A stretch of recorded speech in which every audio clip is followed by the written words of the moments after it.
ایک امیزنگ سبحان اللہ حدیث ہے. اس کو حدیث کو یاد کر لیں کہ اللہ تعالیٰ کے کلمات ہیں کیا. جب انسان کہتا ہے نا اللہ اکبر، اور چاہے وہ گناہ کر کے بھی آیا، چاہے وہ جتنی مرضی جو ہے نا اپنے نفس پہ ظلم کر کے آیا ہے، اور کہتا ہے الحمدللہ رب العالمین، اللہ تعالیٰ اس کو جواب دیتے ہیں حمدنی عبدی، میرے بندے نے میری حمد بیان کی.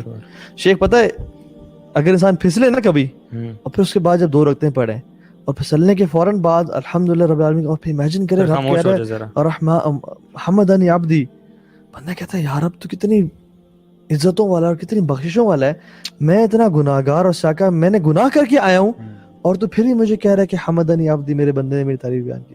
یہ انسان کو نا ایسے بالکل بندہ ڈوب جائے پانی میں. صحیح بات. اور پھر انسان پڑھتا ہے الرحمن الرحیم، اللہ تعالیٰ کہتے ہیں کہ اثنى علی عبدی، میرے بندے نے میری ثنا بیان کی. پھر انسان کہتا ہے مجد مالک یوم الدین، اللہ تعالیٰ کہتے ہیں مجدنی عبدی، میرے بندے نے میری تمجید، کبریائی، بڑائی بیان کی.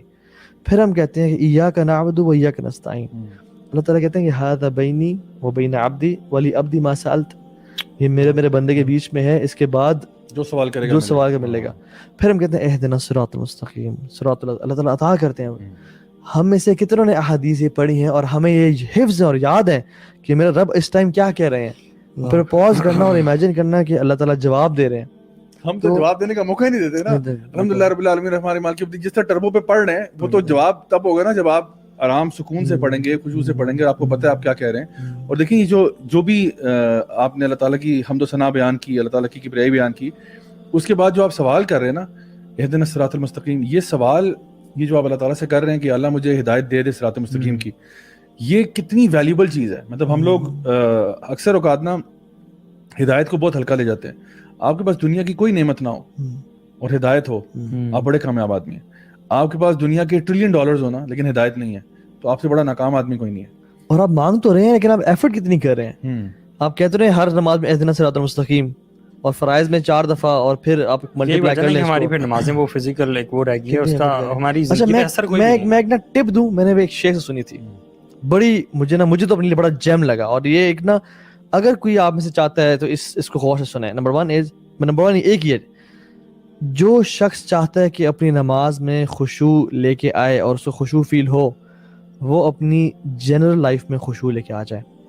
کیونکہ نماز میں خشوع اسی انسان کو ملتا ہے جس کی زندگی میں عام طور پہ خشوع ہوتا ہے. وہ اپنی زندگی اللہ تعالیٰ کے کانشیس میں گزارتا ہے کہ مجھے رب میرا دیکھ رہا ہے، میرا اللہ مجھے دیکھ رہا ہے. جو اپنی زندگی جس کے حلال حرام کا معاملہ، جس کے جب اکیلے کمرے میں ہے خشوع نہیں ہے، تو he will never attain خشوع in salah, because خشوع in salah is dependent on your خشوع in daily life, and you will get it once you have خشوع in your daily life. صحیح بات. یہی تو وجہ ہے کہ ہمیں خشوع نہیں مل رہا. ہماری زندگی کیسی ہے اور ہم پھر نماز کی طرف آتے ہیں تو پھر کیا کر لیتے ہیں. اچھا دیکھیں صحابہ کا جو طرز زندگی تھا نا، اب وہاں پہ کوئی تفسیر لیکچر اور یہ اس قسم کی چیزیں نہیں تھیں. اس میں زیادہ پتہ کیا تھا، ان کی نماز ہی ان کی تفسیر سیشن ہوتا تھا.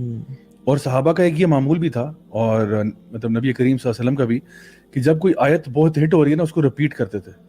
یعنی ایک آیت جو ہے اس کو ریپیٹ کیے جا رہے ہیں حتیٰ کہ لوگ جو ہے نا وہ کہتے تھے کہ آج ہمیں اس آیت کا مطلب سمجھ میں آ گیا. حالانکہ کچھ اور نہیں کہا. ہماری طرح نہیں کہ وہ بیٹھ کے تفسیروں کے اوپر سیشن ہو رہے ہیں اور بتا رہے ہیں اس کا یوں مطلب بھی ہو سکتا ہے، یوں بھی ہو سکتا ہے. وہ ایک آیت جس انداز میں پڑھی جا رہی ہے نا، جس انداز میں وہ پڑھی جا رہی ہے، جس انداز میں اس کی تلاوت کی جا رہی ہے اور بار بار کی جا رہی ہے، ہر سننے والے کو سمجھ میں آ گیا کہ اس کا مطلب کیا تھا. ہر سننے والے کو سمجھ میں آ گیا. تو یہ یعنی آپ سوچیں کہ صحابی گزرے حضرت عائشہ کے گھر کے حجرے سے باہر نا، اور انہوں نے دیکھا حضرت عائشہ تلاوت کر رہی ہیں اور ایک آیت ریپیٹ کر رہی ہیں، فَوَقَاهُمُ اللَّهُ شَرَّ ذَلِكَ الْيَوْمِ وَلَقَّاهُمْ نَظْرَةً وَسُرُورًا، کہ اللہ نے ان کو بچا لیا اس دن کے شر سے اور سرور میں اور اچھے باغات میں انٹر کر دیا. کہتے ہیں میں گزرا، کہتے ہیں میں اپنا کام وغیرہ کاج کر کے واپس آیا، and she was still crying and she was saying فَوَقَاهُمُ اللَّهُ شَرَّ ذَلِكَ الْيَوْمِ. مطلب she was reciting again and again کہ اللہ نے ان کو اس دن کے شر سے بچا لیا. and you know she must be imagining کہ یا رب یہ ہمارے لیے کاش ہو جائے، کاش مجھے ان لوگوں میں سے بنا دے جو یہ کہہ رہے ہیں کہ فَوَقَاهُمُ اللَّهُ شَرَّ ذَلِكَ الْيَوْمِ، ہمیں بچا لیا.